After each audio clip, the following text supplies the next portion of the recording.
Use headphones for best experience. Late one summer night in 1982, the basement corridor of Ambrose Hall was silent except for the swish of a mop. The lone custodian, Ron Kempler, was finishing his rounds when he spotted a large wooden crate wedged under a dusty stairwell. It looked as though it had been there for decades, untouched. Ron dragged it out, coughing as a cloud of cobwebs and grit fell away. Stenciled on the side were faded letters reading, "Shipped to Rockport University, Arctic Expedition, 1834. His heart quickened. An Arctic expedition from 1834. Here? The lid was secured by rusted nails and a heavy old padlock tarnished green. Ron's mind raced with possibilities. Museum specimens, lost research equipment, perhaps even treasure. Hands trembling with excitement, he fetched the nearest person who might appreciate the find. Professor Marcus Dyer, who was working late in his office one floor above. Minutes later, Marcus joined Ron in the basement, lantern in one hand and a crowbar in the other. He brushed his fingers over the crate's antique markings, his breath shallow with academic thrill. "It's practically a time capsule," he whispered. Together they pried at the lid, nails shrieking as they gave way one by one.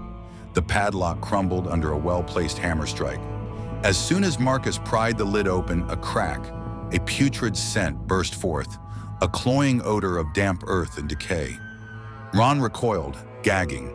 Marcus held the lantern higher, squinting into the crate's shadowy interior. "I see something. Packing straw, maybe." He leaned closer. Suddenly, something inside the crate shifted. Straw rustled.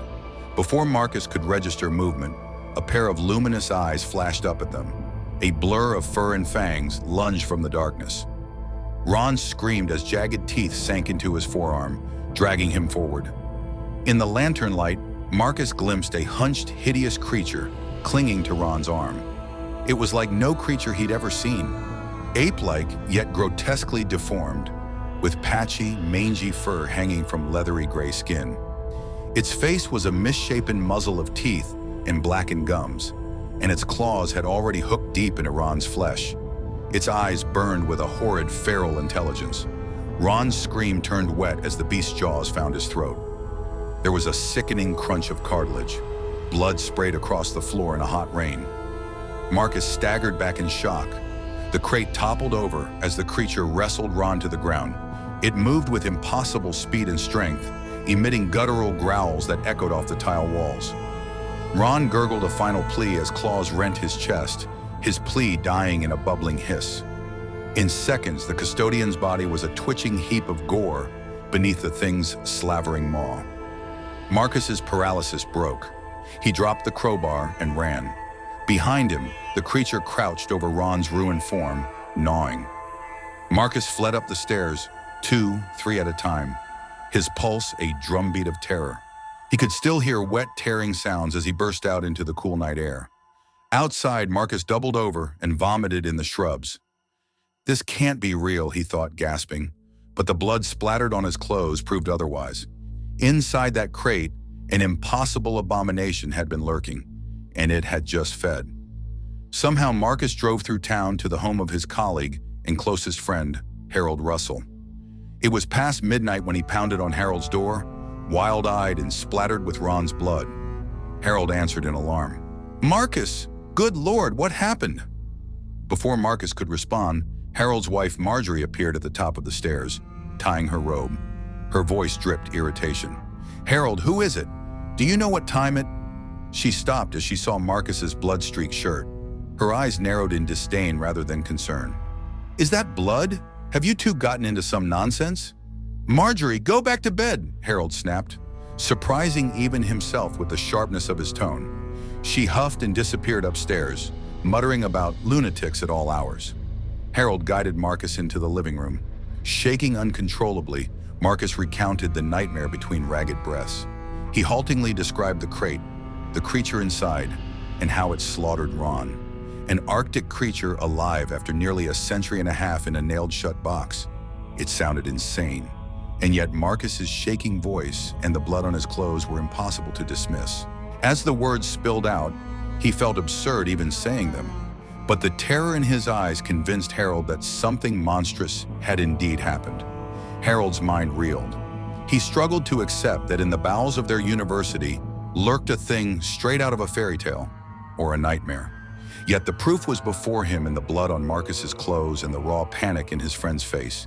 Harold put a steady hand on Marcus's shoulder as the story spilled out, trying to still his own rising terror. The logical professor in Harold wanted to deny it all, but he could not. Marjorie's flippant cruelty moments before had already sparked a raw nerve.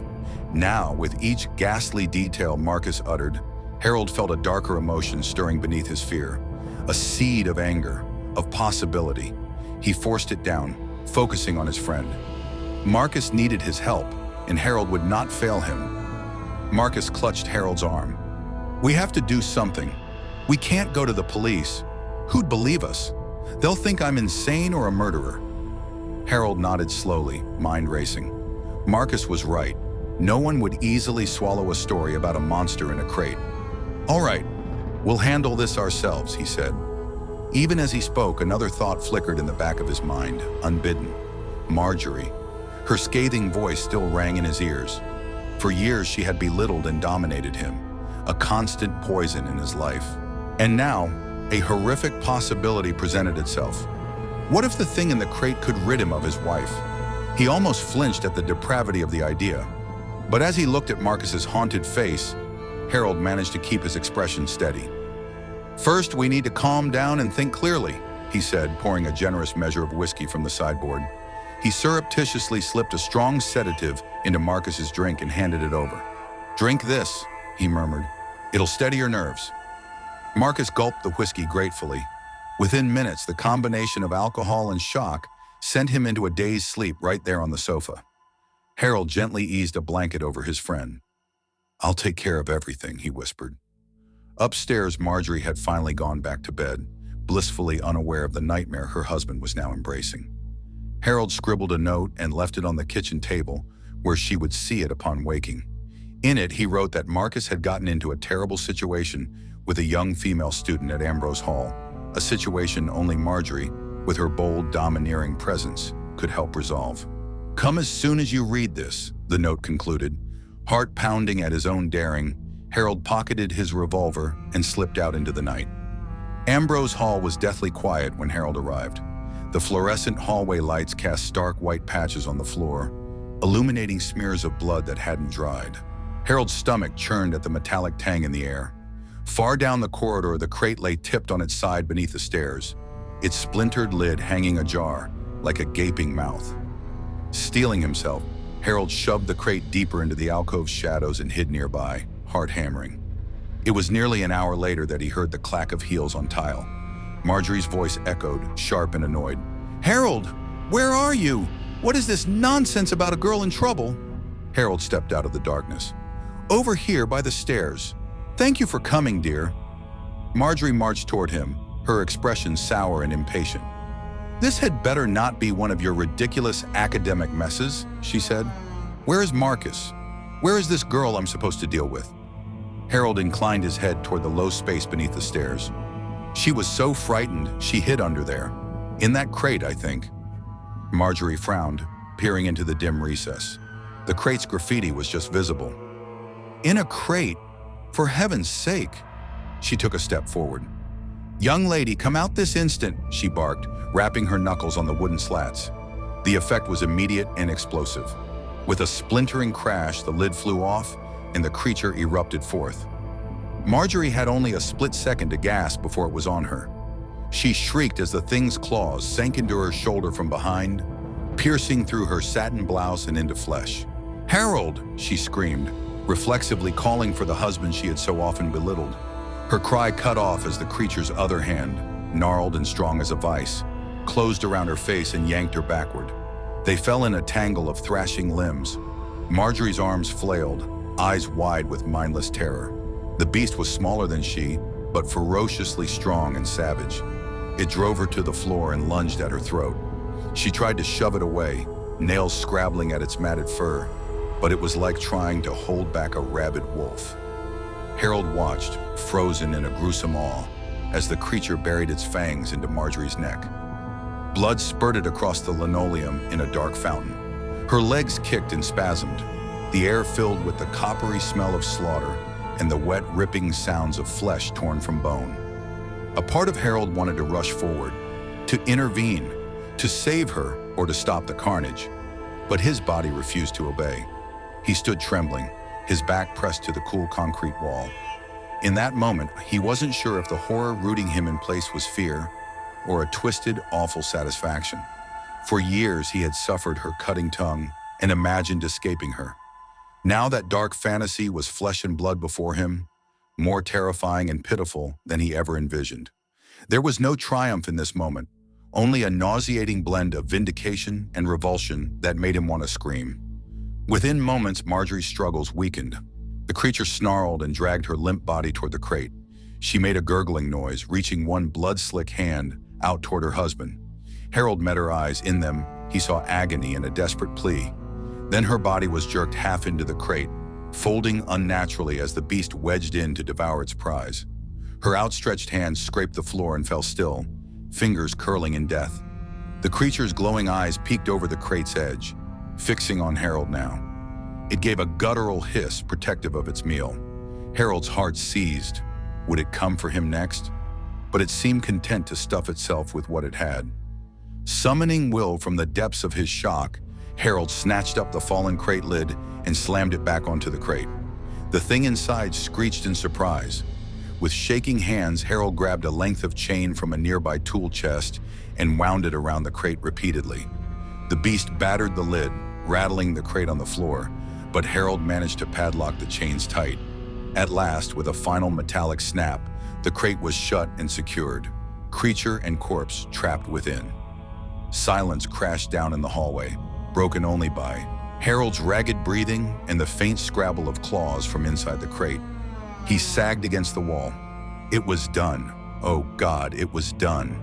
The sky was warming to pre-dawn gray by the time Harold lugged the chained crate to his station wagon and heaved it into the back. He drove out to Blackwood Quarry on the edge of town, adrenaline lending strength to his battered nerves. The crate thumped dully with each turn. From the back, no sound came. Perhaps the creature was finally sated or subdued. At the lip of the quarry, Harold put the car in park and stepped out into the cool early morning air. The deep pit below was filled with dark, still water. He wrestled the crate to the edge, muscles burning, and without ceremony pushed it over. The crate tumbled down the rocky slope and splashed into the black water. It bobbed for a few seconds, then began to sink, heavy chains and all, sending ripples across the mirror-like surface. Harold watched until the last bubbles ceased. Only then did he allow himself to sag against the fender of his car, overcome by a flood of emotion. He wasn't sure if the tears on his cheeks were from relief, guilt, or merely exhaustion. Marjorie was gone. Ron was gone. The creature was gone. He thought of Marcus, who would wake to a nightmare that Harold would now have to explain, at least partly. They would concoct some story about Ron disappearing, about Marjorie. Perhaps she left town suddenly. Lies atop lies, to cover a truth too grotesque to tell. Harold climbed back into the driver's seat, bones aching and head pounding. The first rays of sun peeked over the pines, bathing the world in gentle light. Yet he felt no warmth. In the growing brightness, all he saw was the crimson afterimage of Marjorie's blood and the darkness of that crate.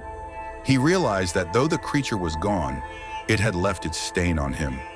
In using a monster to slay a monster, he had become complicit in unspeakable evil. A piece of his soul now felt as though it lay chained in that sunken crate, bound forever in darkness. On the way back to town, Harold stopped at Marcus's house. He found his friend awake, clutching his bandaged shoulder and fretting in silence. Marcus's eyes were red-rimmed and searching. Harold sank onto the sofa beside him and in a trembling voice confirmed that the crate and the monstrosity within it were gone for good. Marcus sobbed once, a broken sound, and grasped Harold's hand. In that moment of mute understanding, both men knew they would carry this horror with them forever and never speak of that night. Above, the morning chorus of birds began in the trees, and a soft breeze rippled the quarry's surface, nothing to betray the unnatural presence below. Hours later, as the sun climbed and morning mist curled above Blackwood Quarry, the water's surface appeared calm and empty. But below on the lightless bottom, the ancient crate struck the silt and cracked. A tremor disturbed the murk. From within the shattered slats, something stirred.